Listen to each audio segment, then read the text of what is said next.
sa inyo yung lagi kayong masaya, lagi kayong magkasundo ng anak natin. Mahirap yung laging nag-aaway.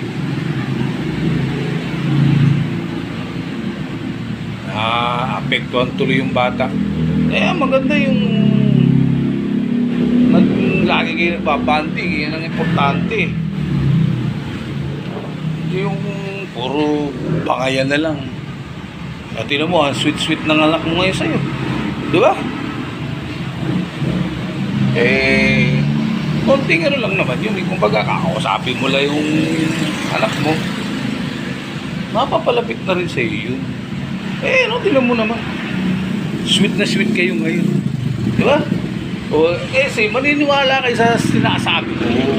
Sabihin na natin na pag sinabi ko, hindi nyo sa una pinaniniwalaan, pero pagdating ng panahon, di ba tama naman yung sinasabi ko?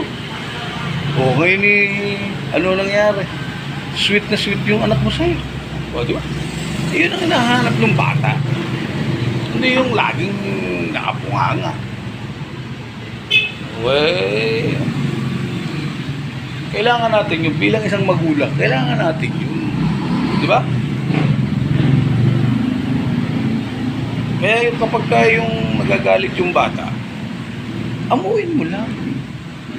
Di ba? Tama ba? Sana lagi kayong ganyan. Sana lagi kayong ganyan. Sana lagi kayong, katulad niya, sweet na sweet kayo. Mga maluwag sa pakiramdam ko. Di ba? Pag nakikita kong ganyang masaya kayo,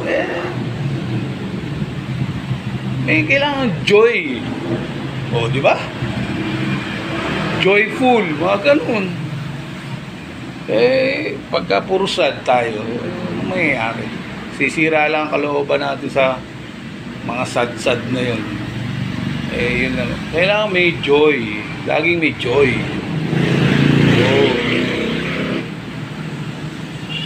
Sige. Basta lagi lang kayong ganyan. Matutuwa ako. Ha?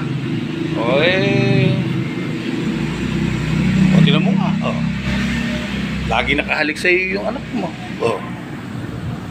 Diba? Ayan.